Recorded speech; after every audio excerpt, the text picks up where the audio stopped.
Are audiobooks worth it? Short answer, yes. I recently got sick. I was getting a lot of headaches and I was just not feeling good. So I went to the doctor and my doctor told me that I needed to stop focusing and using my eyes so much for about a week, letting them rest, meaning I couldn't watch TV and I couldn't read. And that would have been the most depressing week of all my life if it hadn't been for audiobooks. I had to rest for about a week, and during that period of time I listened to Verity by Colleen Hoover, Tell Me Lies by J.P. Pomar, and Percy Jackson and the Lightning Thief by Rick Riordan. And I wanted to share the good and not so good things that I found in this experience and just talk more about this new, not so new way of reading. It's me, Uniqua. Wanna do a sneaky tango with me? So let's start with the good things. I am very positive today. Taylor Swift released an album last night and I could not be more happy. So let's start with the good things. The main positive thing that I find in audiobooks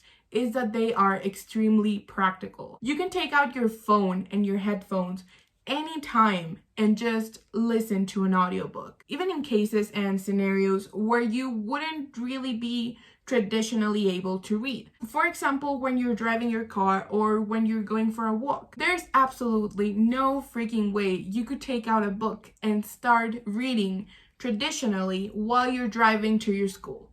There's no way. You would crash, you would die. You can't do that. What you can do is listen to an audiobook while you're driving to school.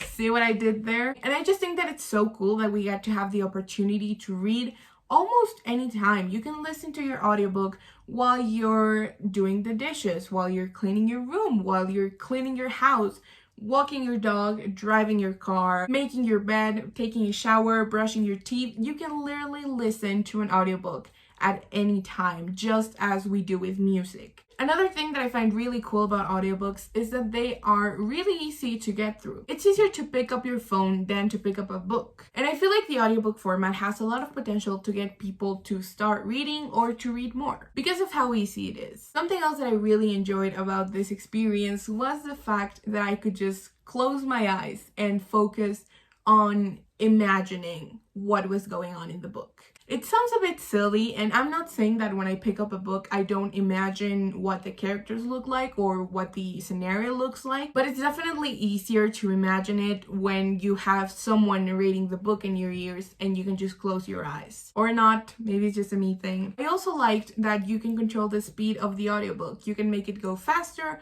or go slower. I personally listened to all the audiobooks in 1.75, which it did sound a bit funny, but it was just quicker and I got through the books faster. This next thing, I don't know if it's a me thing. I don't think it is, but I'm gonna share it anyway. I'm gonna try to explain it as best as I can. When I pick up a book, a physical book or a Kindle or whatever it is that I'm gonna read, I turn off the little voice in my head, like the little narrator in my head, that little voice that you hear whenever you're reading, that I think we all hear. I turn that off so I don't hear that voice and I just read without hearing the little narrator voice in my mind. And that's how I read. So I end up knowing how to write words but not knowing how to pronounce them. And one funny thing that I found with audiobooks was that I learned how to pronounce new words that I already knew how to write and what they meant, but I didn't know how to pronounce them correctly. And I enjoyed that so much. I felt like I was learning a lot and I felt wiser, I'm not gonna lie. And now that I've talked about the good things, let's talk about the things that I didn't enjoy that much. The main one definitely has to be the fact that I couldn't underline or mark pages as I would normally do on a book or my Kindle. I love annotating books and underlining quotes and folding the top of my pages. I love that experience, and I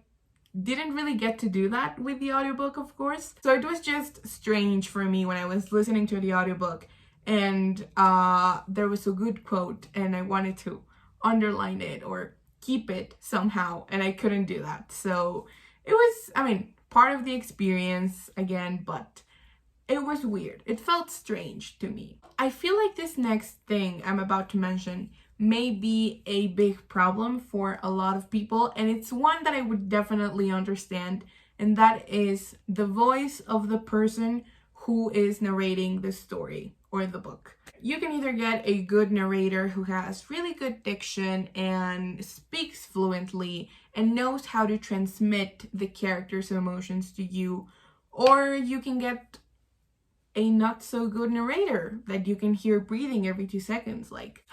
And if you're listening to the audiobook with headphones, which you probably are, those sounds just get more intense and they're annoying, honestly. And the last bad thing that I found, I think it's a me thing, again, but I get distracted pretty easily. For example, I tried listening to my audiobook in the morning when I got to school because I get there early, so I would just sit down, put on my headphones and start listening to it, and someone would come in and say good morning or hello or come talk to me or whatever, and I would have to pause and answer the person because I happen to be polite. Then I would put on my headphones again and rewind 15 seconds, and I would have to listen to those 13 seconds that I had already listened to before I got interrupted. And then just as I was getting back into the story, someone else would talk or something else would happen, and I would have to pause it again, answer the person who was talking to me, see what was going on, whatever,